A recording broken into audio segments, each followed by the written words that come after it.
Good morning guys, this is my first game review. It's going to be the Mountain Blade with Fire and Sword, the latest in the series of the Mountain Blades. Now we're going to cover, as you see in the screen. So basically, yeah, you control large armies in a pretty diverse map, and it's actually pretty interesting. You can, in this one you can customize your men, like mercenaries. Go to mercenary camp and buy items for your men. Also, the way in which you control them is slightly improved, which is good to see.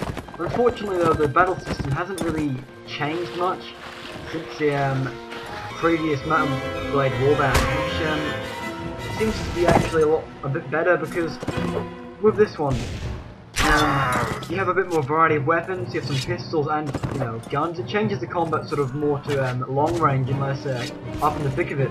But I think that's really a problem with this series. It's more about getting in there and chopping away at the enemy. Despite that though, it still proves to be reasonably fun in terms of just using those weapons to invent new ways of eliminating the enemy. Now when we move on to the actual combat system in detail, they've actually removed something I quite enjoyed, which was the 4-directional blocking system, to make things a bit harder in terms of how you play the game. But now it's just, you can just spam right click and that will just block any attack for you. It makes it a lot less of a challenge.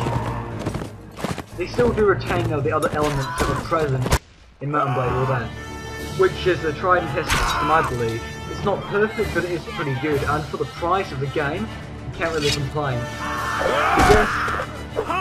The thing with this game is, I feel that it's very nearly half finished, and sort of try to release it too fast, but they really made a mess of something that was quite promising. And for a die-hard fan, I would recommend getting it. I mean, new things like the expansive villages, that's good to see. They've made villages and towns a lot bigger, so it makes battles a lot more interesting with the key defensive additions, such as a bridge there, and rivers, it makes it quite good. Also, the slow motion, you can edit with the cheats that they have available, and doing sort of shooting in your pistol is actually kind of fun, and victory quite good.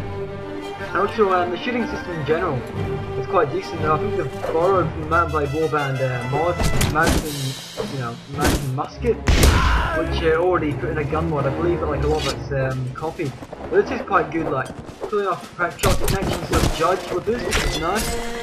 So basically, as you can see here, when you aim the gun, it's roughly where the bullet's going to go, depending on what type of bullets you have, heavy, etc.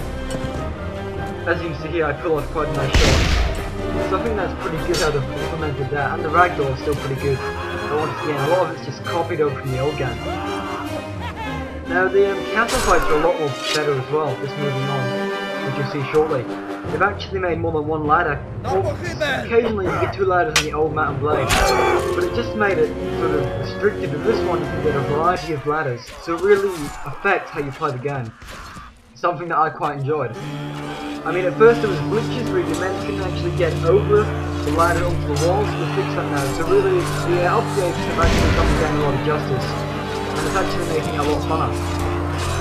Also, the ability to just sort of run over your carnage and sort of make you feel very on your toes, it's very nice. It's not nice, like the arrows, it's a good effect. It's very inward feeling, I guess, sort of realistic. And it's sort of the high-paced combat where you can just run up and like, for example, I just shoot this guy in the face here. It's very action-packed and very actually pretty good. And also, the fun thing about this is big battles are really good in this game. Like, things can be an issue, as I've said before. But the small battles can actually be quite good as well. And just see this shortly.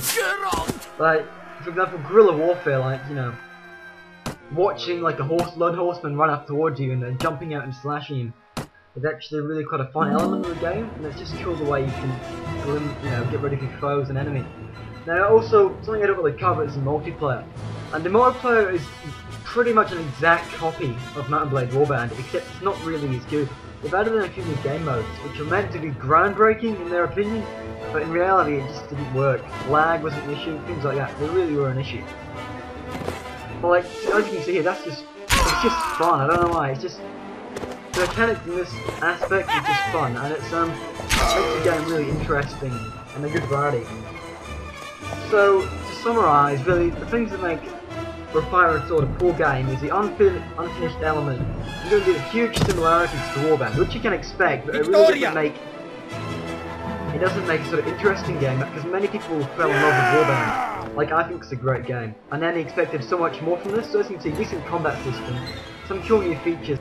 But overall, the game was quite disappointing, so I give it a 5.5 out of 10, and I hope you guys enjoyed my review.